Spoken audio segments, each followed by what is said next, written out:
जय श्रीमन नारायण दोस्तों, आपका बहुत बहुत स्वागत है। आज आपको इस वीडियो के माध्यम से शीतला माता की कथा सुनने को मिलेगी, साथ ही आपको उससे जुड़ी हुई सारी जानकारी मिलेगी। तो वीडियो के अंत तक बने रहिए। शास्त्रीय मान्यता के अनुसार चैत्र कृष्ण पक्ष की अष्टमी, बैसाख, जेठ और आषाढ़ महीने के कृष्ण पक्ष की अष्टमी को शीतला अष्टमी पूजा करने का प्रावधान है। इन चारों महीनों के 4 दिन का जो व्रत है वो करने से शीतला से जुड़ी हुई जितनी भी बीमारियां होती हैं उनसे छुटकारा मिलता है। इस पूजन में शीतल जल और बासी भोजन का प्रयोग करने का विधान है। श्रद्धालु जो हैं वो शीतला अष्टमी का व्रत रखकर माता की भक्ति करके अपने परिवार की रक्षा करने के लिए माता से प्रार्थना करते हैं।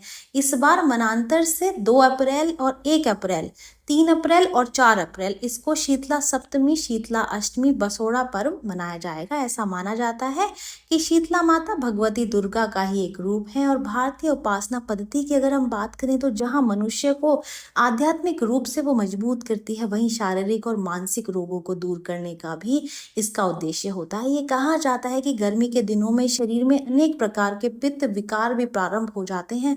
ऐसी मान्यता है कि शीतला अष्टमी का व्रत रखने से छोटी माता का प्रकोप नहीं होता है। शीतला अष्टमी और शीतला सप्तमी ये दोनों एक ही है। इसका व्रत मनुष्य को चेचक जैसे रोगों से बचाने का प्राचीन काल से चला आ रहा ये व्रत है। आयुर्वेद की भाषा में अगर हम बात करें तो चेचक का ही नाम शीतला कहा गया है, इसलिए इस उपासना से शारीरिक शुद्ध, मानसिक पवित्रता और खान पान की सावधानियों का जो संदेश है वो मिलता है। इस व्रत में अष्टमी के दिन कलश स्थापित करके माता का पूजन करते हैं।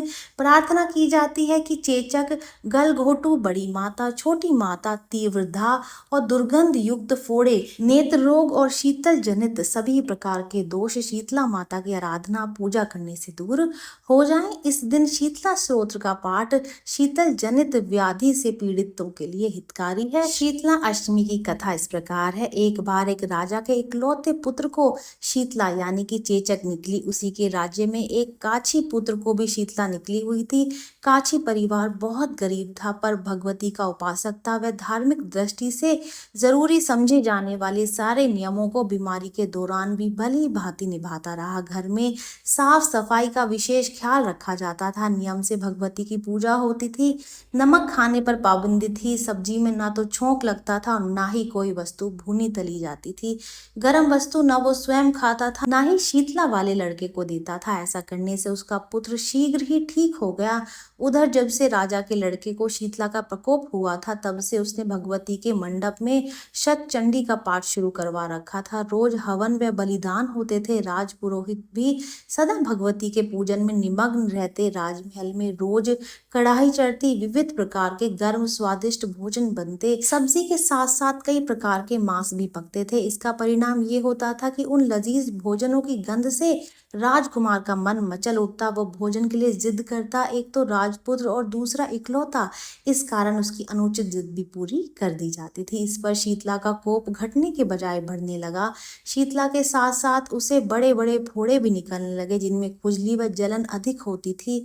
शीतला की शांति के लिए राजा जितने भी उपाय करता, शीतला का प्रकोप उतना ही बढ़ता जाता, क्योंकि अज्ञानतावश राजा के यहाँ सभी कार्य उल्टे हो रहे थे। इससे राजा और भी अधिक परेशान हो उठा। उसकी समझ में ये नहीं आ रहा था कि इतना सब होने के बाद भी शीतला का प्रकोप शांत क्यों नहीं हो रहा है। एक दिन राजा के गुप्तचरों ने उन्हें बताया कि काछी पुत्र को भी शीतला निकली थी, पर वह बिल्कुल ठीक हो गया।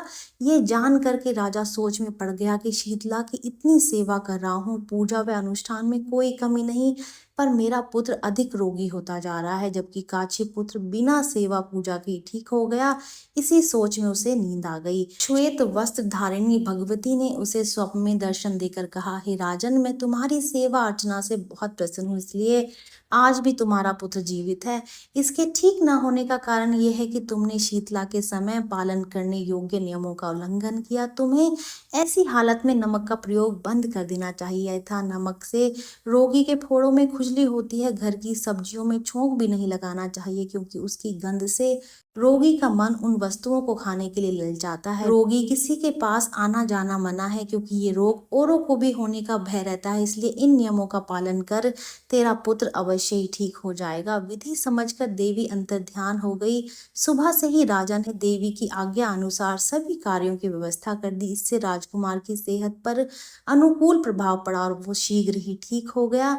इसी दिन भगवान श्री कृष्ण और माता देवकी का विधिवत पूजन करके मध्यकाल में सात्विक पदार्थों का भोग लगाना चाहिए। ऐसा करने से पुण्य ही नहीं मिलता बल्कि सारे दुखों का भी निवारण होता है। ये जानकारी यहीं तक ही। उम्मीद है दी गई जानकारी आपके काम आएगी और आप इसका लाभ उठाएंगे। जो लोग वीडियो देख रहे हैं वीडियो को लाइक कर दीजिए, चैनल को सब्सक्राइब कर दें, नोटिफिकेशन बेल को दबाना बिल्कुल भी ना भूलें, क्योंकि यहाँ पर इस तरीके की महत्वपूर्ण जानकारियाँ मिलती रहती हैं। तो चलिए मिलते हैं नई वीडियो में नई जानकारी के साथ। जय श्रीमन नारायण दोस्तों, जय श्री कृष्ण।